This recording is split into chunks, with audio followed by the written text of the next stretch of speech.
Perkenalkan, saya Putu Gede Bagus Andika Putra Hendrawan dengan NIM 210030051.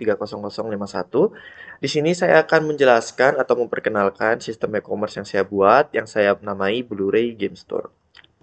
Pertama-tama, apa sih itu Blu-ray Game Store?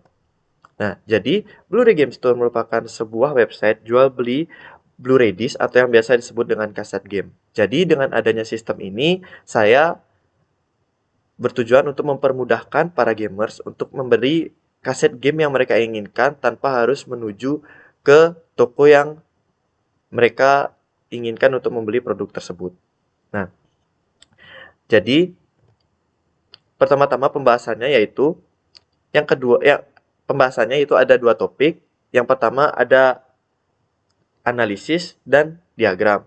Masing-masing topik tersebut terdapat beberapa poin yang akan saya jelaskan nanti. Yang pertama-tama yaitu topik analisis. Yang pertama ada analisa kebutuhan pengguna. Di sini ada 3 analisa kebutuhan pengguna. Yang pertama ada admin, yaitu admin bisa melakukan proses login, melihat list barang, menambah list barang, dan lain-lain yang berhubungan dengan list barang. Setelah itu ada melihat list pembelian, ada konfirmasi pembayaran, dan memberikan informasi resi pengiriman. Setelah itu ada analisis kebutuhan pengguna yaitu sistem, yaitu bisa mengautentikasi proses login, menyimpan akun setelah proses register, menampilkan data produk, menyimpan data barang, mengubah atau menghapus data barang, menampilkan list transaksi, dan mengupdate status pengiriman. Setelah itu ada pembeli, yaitu bisa melakukan login, melakukan register, melihat katalog, melihat deskripsi barang, melakukan pembayaran, memasukkan alamat pengiriman, dan melihat status pengiriman. Di sini analisa kebutuhan perangkat lunak, yaitu perangkat lunak yang saya pakai, SAMPP, Text Editor Visual Studio Code, OS Windows 10, dan browser Chrome. Setelah itu ada analisa kebutuhan perangkat keras yang saya gunakan, yaitu prosesor Intel Core i5 Gen 10, RAM 8GB, graphic card Nvidia GeForce GTX 1060, dan storage SSD 1TB. Setelah itu ada analisa kebutuhan sistem. Yang pertama ada proses login dan register. Nah, proses ini saya buat untuk memverifikasi akun yang dibuat oleh baik itu pembeli atau admin.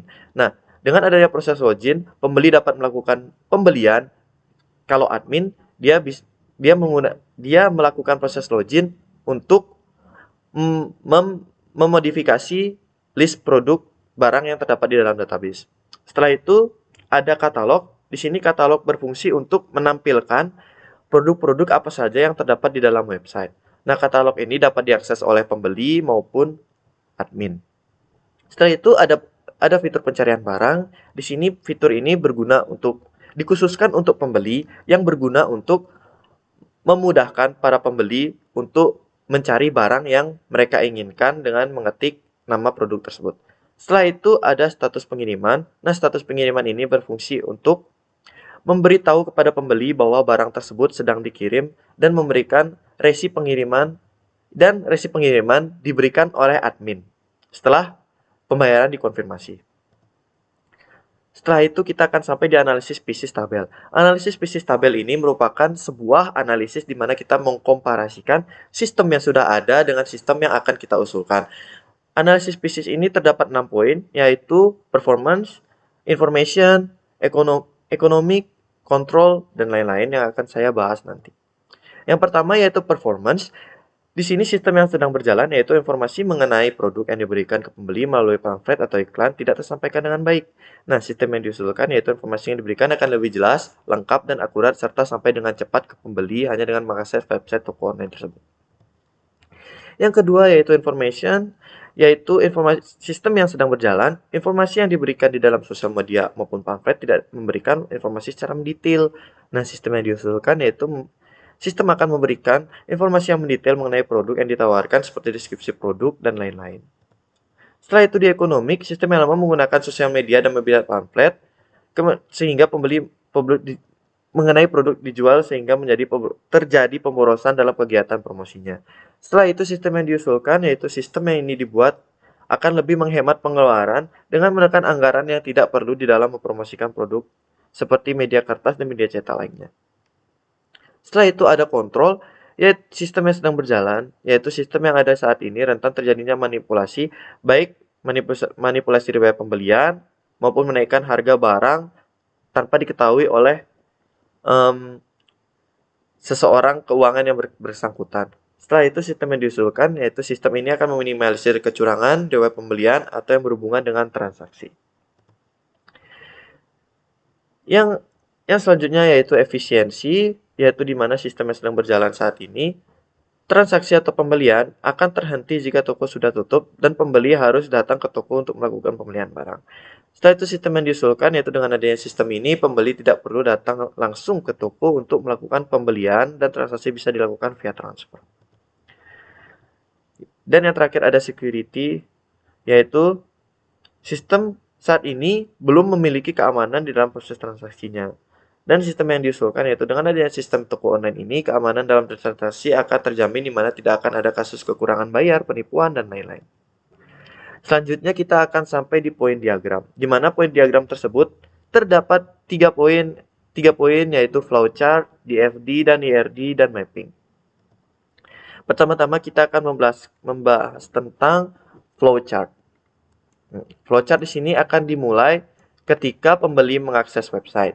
Nah, ketika pembeli mengakses website, sistem akan menampilkan halaman utama. Setelah menampilkan halaman utama, pembeli akan dikasih poin apakah melakukan login atau register. Nah, ketika pembeli melakukan register, maka sistem akan menampilkan halaman register. Setelah itu, pembeli menginputkan data diri akun dan sistem akan memverifikasi data apakah data tersebut ada yang sama atau tidak. Ketika verifikasi data gagal, maka pembeli akan diarahkan kembali ke tampilan halaman register. Jika verifikasi data berhasil, maka data akan tersimpan oleh sistem dan sistem akan menampilkan halaman login. Di sini, di halaman login, ketika admin mengakses website, maka admin akan langsung memilih tampilan halaman login karena di sini admin tidak dapat melakukan register langsung di dalam website. Nah, ketika tampilan halaman login tersebut sudah tampil, maka admin maupun pembeli akan menginputkan username dan password yang sudah mereka daftarkan. Nah, setelah itu, ketika mereka menginputkan username dan password, maka sistem akan memverifikasi username dan password tersebut. Jika username dan password yang diinputkan salah, maka sistem akan mengarahkan kedua aktor tersebut kembali ke tampil halaman login. Ketika berhasil, maka sistem akan menampilkan katalog. Nah, di dalam katalog, admin dapat mengupdate data produk tersebut maupun menghapus data produk tersebut. Nah, ketika menginputkan data produk tersebut, data akan tersimpan dan admin akan kembali ke tampil katalog. Setelah itu, dari sisi pembeli dapat memilih produk yang terdapat di katalog dan sistem akan menampilkan detail produk tersebut mulai dari deskripsi produk tersebut dan lain-lain. Setelah itu akan ada tombol pesan di dalam detail produk tersebut yang nantinya jika ingin membeli produk tersebut, pembeli akan mengklik pesan. Nah, setelah mengklik pesan, maka pembeli akan memasukkan bukti pembayaran. Setelah memasukkan bukti pembayaran, maka sistem akan menyimpan data transaksi yang nantinya akan dikonfirmasi oleh admin. Ketika admin telah mengkonfirmasi pembayaran, maka admin akan mengemas barang dan mengirim barang tersebut ke ekspedisi dan mengupdate status pembayaran tersebut dari yang statusnya belum bayar jadi sudah bayar dan menginputkan nomor resi pengiriman dari barang tersebut. Setelah itu, sistem akan mengupdate transaksi dan pembeli dapat melihat status pengiriman dan status pembayaran tersebut. Nah, ketika barang sudah sampai, maka pembeli akan menyelesaikan pemesanan dan status pemesanan akan menjadi selesai. Sekian flowchart dari sistem BD Game Store tersebut. Nah, selanjutnya yaitu ada DFD atau data flow diagram. Di sini data flow diagram level 0 saya buat pembeli, yaitu dapat memasukkan data pembeli, data login, info produk, dan data pesanan, dan sistem nantinya akan memberikan info login, data info produk, dan status pengiriman. Nah, sedangkan admin di sini akan memasukkan data login, data produk, dan konfirmasi pemesanan, dan nantinya sistem akan memberikan informasi login, info data pesanan, dan info data produk. Untuk detail dari DFD level 0 ini akan saya jelaskan di DFD level 1. Baik, selanjutnya yaitu DFD level 1.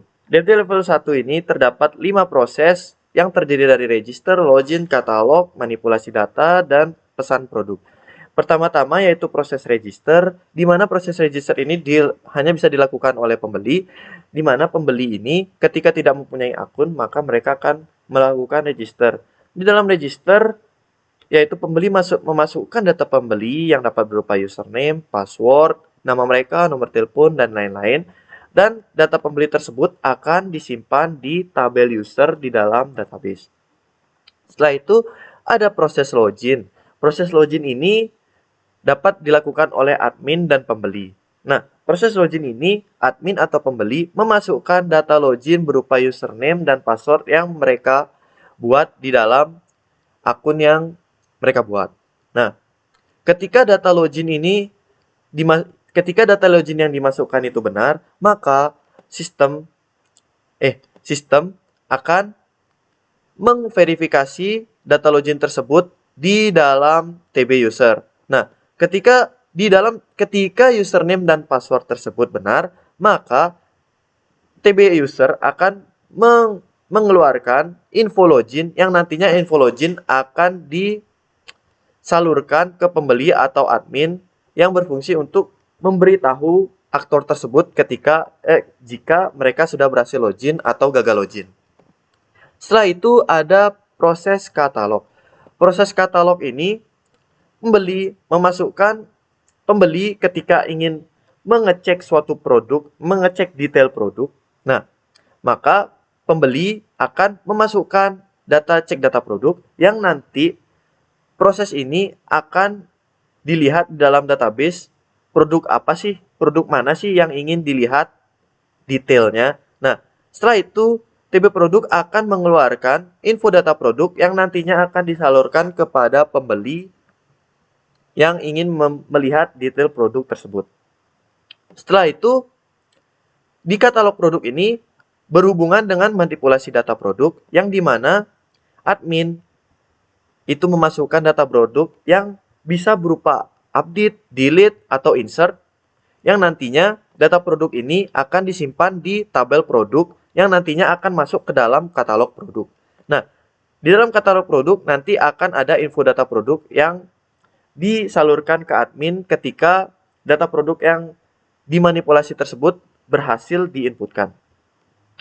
Setelah itu ada proses terakhir yaitu pesan produk yang dimana ketika pembeli ingin memesan produk, maka pembeli akan mengklik pesan dan akan memasukkan bukti pembayaran. Nah, bukti pembayaran tersebut merupakan data pesanan. Data pesanan tersebut akan masuk ke dalam proses pesan produk yang nantinya data pesanan ini akan masuk ke dalam tabel pesanan namun dengan status belum terkonfirmasi. Setelah itu, di dalam TB pesanan, admin dapat mengakses TB pesanan yang nantinya admin ini akan mendapatkan info data pesanan yang diinputkan oleh pembeli. Nah, ketika admin merasa bahwa pembeli tersebut telah membayar produk yang dia pesan, maka admin akan mengkonfirmasi pesanan tersebut yang nantinya konfirmasi pesanan tersebut akan diupdate kembali di TB pesanan, yaitu statusnya yaitu sudah bayar. Dan nantinya info data pesanan akan kembali masuk ke pesan produk dan pembeli dapat mendapatkan informasi status pengiriman berupa resi. Baik, ini merupakan IRD-nya, yaitu Entity Relationship Diagram. Di sini saya mempunyai 3 tabel, yaitu yang pertama ada tabel user, tabel pesanan, dan tabel produk. Di sini tabel user terdapat 7 atribut, di mana yang primary key-nya itu ID user. Setelah itu ada username, ada nomor telepon, ada password, ada nama user, ada alamat, ada level. Nah, di sini mengapa saya tidak membuat TB admin? Karena di TB user ini saya akan menyimpulkan bahwa di TB user ini terdapat level pembeli dan level admin. Nah, ketika pembeli melakukan register di dalam codingan, saya akan mendefaultkan bahwa yang melakukan register tersebut levelnya otomatis pembeli. Nah, untuk menambahkan admin, nanti di dalam dashboard admin akan saya tambahkan berupa tambah admin yang nantinya level defaultnya akan saya masukkan, yaitu admin. Jadi di TB user memerlukan di TB user melakukan sebuah pesanan yang nantinya terdapat di TB pesanan. Nah, di sini satu user dapat melakukan banyak pesanan, yaitu yang bisa kita sebut dengan relasi one to many. Di sini di TB pesanan terdapat 7 atribut yang primary key-nya itu merupakan ID pesanan.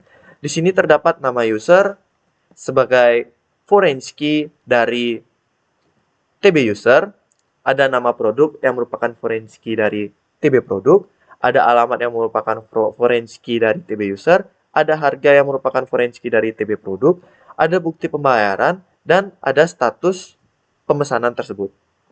Nah, di dalam pemesanan, banyak pesanan bisa dilakukan oleh satu user. Ya, di sini kita sebut dengan many to one.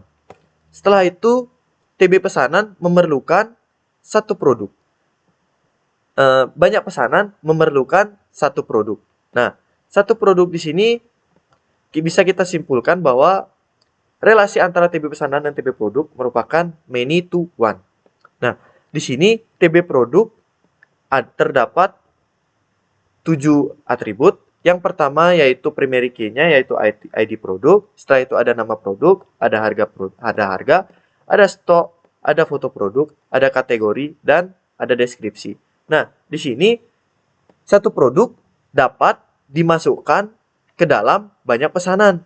Nah, di sini bisa kita dapat simpulkan bahwa relasi antara TB produk dan TB pesanan merupakan one to many.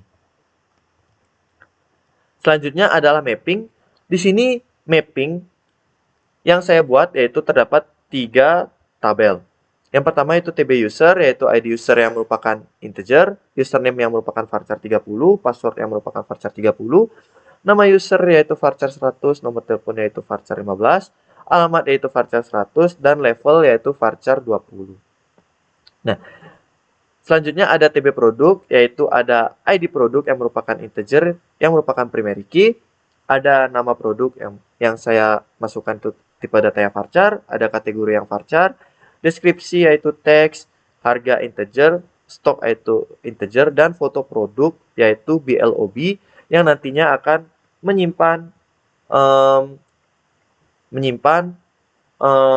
data foto produk tersebut.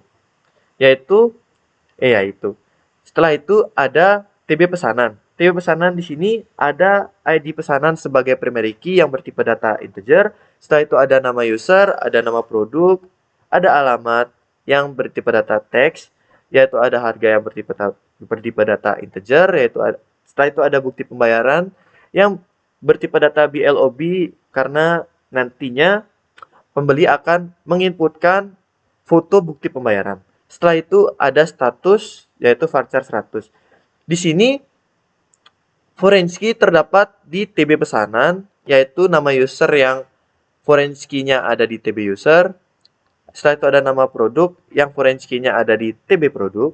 Setelah itu ada alamat yang foreign key-nya terdapat di TB user, dan harga yang foreign key-nya terdapat di TB produk. Baik, sekian presentasi dari BD Game Store. Apabila ada kesalahan atau penjelasan saya yang kurang berkenan, mohon dimaafkan.